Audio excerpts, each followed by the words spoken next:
Okay, this is the video introduction as to how the email part of the system will work to try to help describe the process. Um, if you have any questions, please email me back.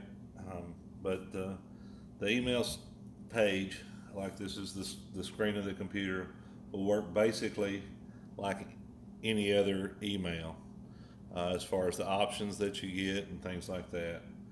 Um, that's the header, the address, then your top toolbar will just basically have the 333 mail.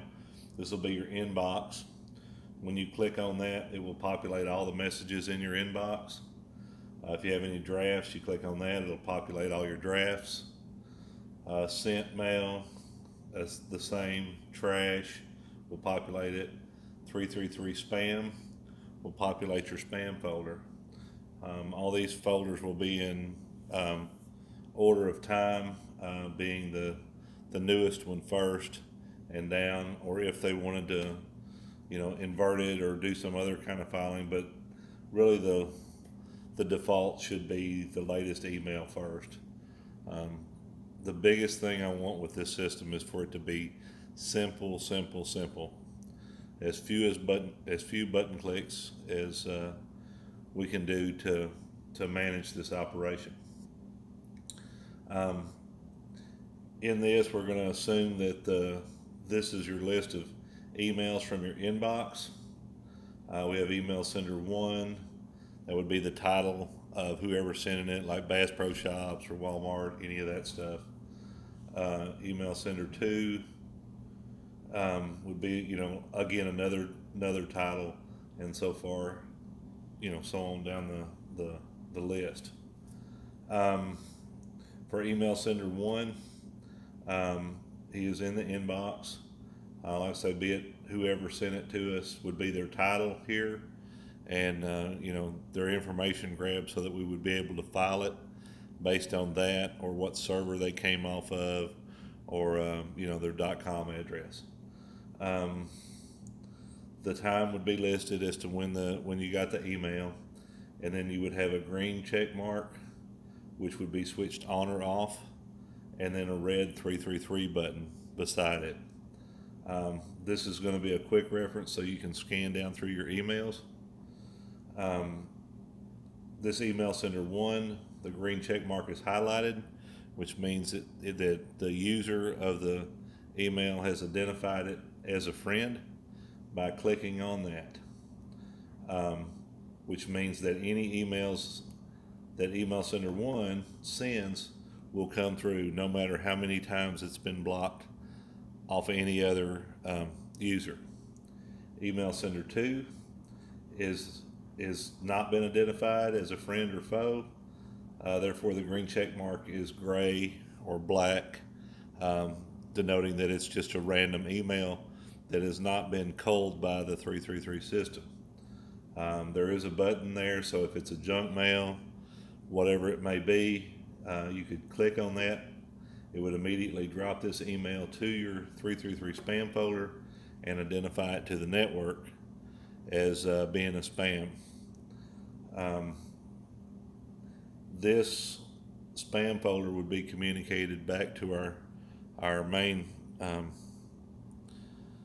server to be filed and tracked as to how many people have identified it, so that when in the settings people say, okay, well, if 3 people push the button on an email, I want it dropped on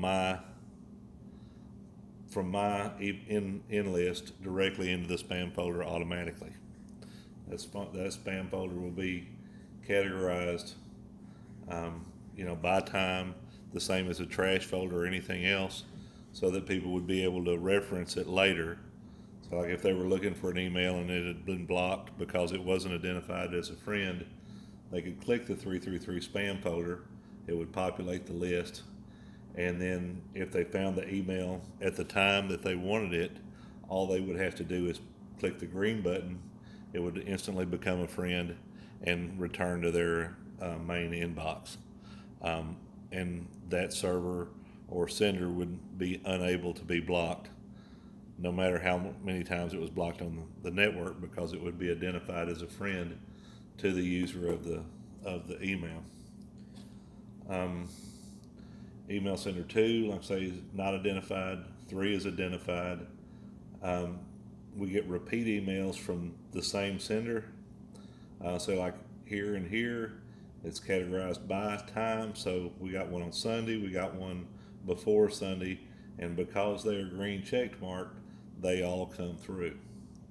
When we look at this, if we double click on email sender 1, his email will show up in the big open area, which in that area, this toolbar here would apply, which is just standard stuff for most emails. Lists, there'll probably be a settings bar over here on the side or something we can click on in order to print or to save the emails, or download things, or any of that would probably be over here at the side. But the standard toolbar of reply all function as a tool for this email. If you're looking at this and email sender 1 is green, is highlighted, it's highlighted here, and it's also highlighted here. If you were to click on email sender 2, their email would populate here, and because this is black here, this would also be black there. The user would have the option to slide up, and if they wanted to save it, make it a friend, all they've got to do is click on that. It turns it to green. It adds it to the list on their computer or on their email file, that sender would not be blocked through the service. Now, if it's a junk mail, you can, upon looking at it here, you can do it by just looking at the title. You can hit 333, or if you say, like, if you get an email and it's a junk email, you want to block it from the big screen, all you do is click on that. It moves on to the next chronological email, puts this email that you just clicked the button on into the spam folder, and identifies it to the network as a spam email. There will be need to be a counter. I don't have that in right here, but maybe the counter settings.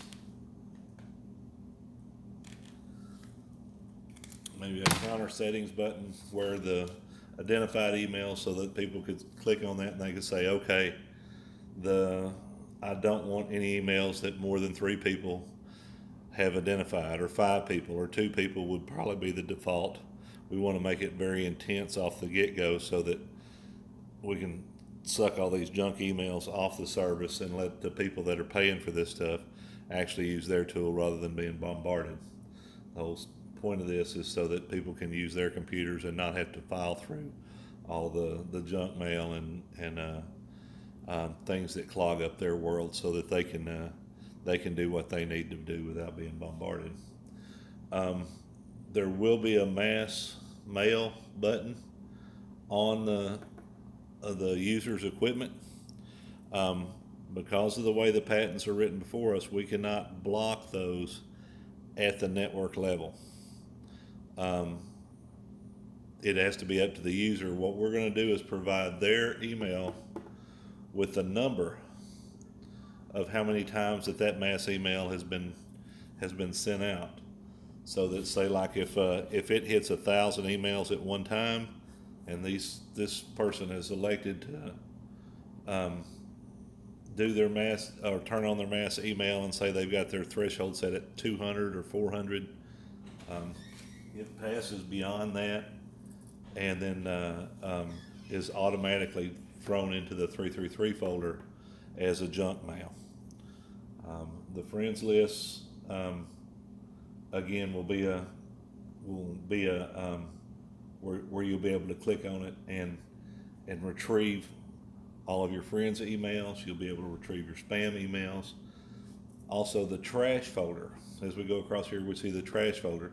The trash folder will have a separate and function as a normal trash folder. it will not be identified to the system as a as friend or foe. It's just like you read it, you don't know who this guy is, but you don't want to ban him from the network, so you just hit trash. It drops it into your trash folder. It does not identify it to the 333 as a foe. It does not identify it as a friend. You just read it and you're cool with it. You don't want to tell anybody, uh, either way, whether it's good or bad. So that way they have a neutral key where they can delete their emails without it um, affecting anybody. As far as the functionality of the email page, again, simple, simple, simple. If you click on the inbox, it populates inbox, drafts, sent, trash. All of those would be populated with these quick keys here, so that you could click on them and populate to the big screen on it. As far as identifying them to the server that we will set up, we can use the same server because it's alphanumeric on our lines of banned calls or banned emails.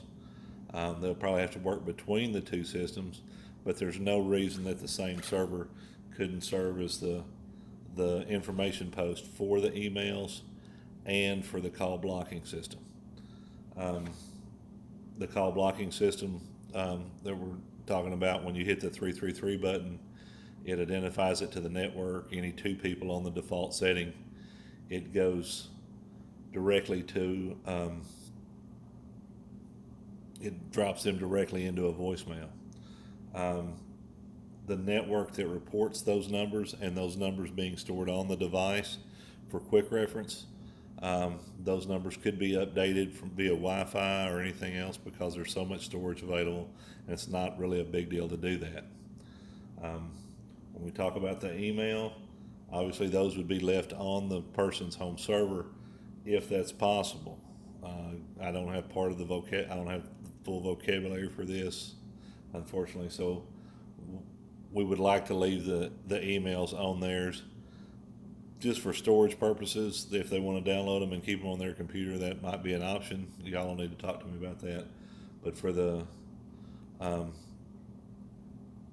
it would probably be just easier to leave it on their servers and just use this as a file sorter. With the call blocker, one thing that I would like to talk about that we haven't talked about yet on the phones. You've seen the wireframe, and again on the call blocker itself, because of the way the patent reads, we need to have, instead of having it where it's automatically, where the user can automatically block it based on the number of phone calls that they've got. Not that we do it at the network level. That's important, because there is an existing patent, and I don't want to get blown out of the water on it. Hopefully that'll get us started.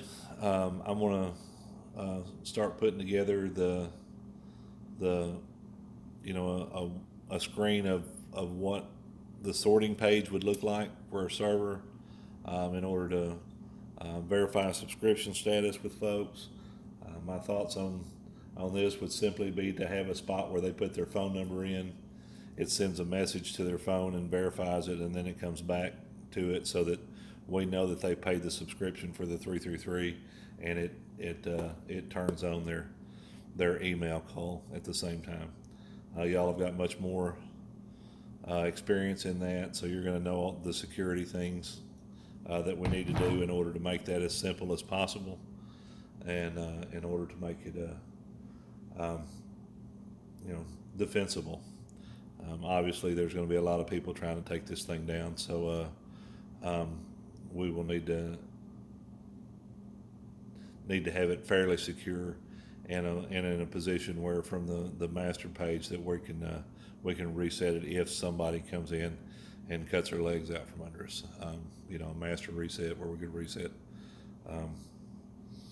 the whole system and install new passwords. So anyway, it's a good start. Hopefully it's given us something to think about. If y'all would like to email me, set up a time that we can talk about questions, Be more than happy to go over that. I'm sure I've got as many questions or more from y'all as y'all do from me, and I'm looking forward to working together. Thanks again, and I hope y'all have a great evening. Bye.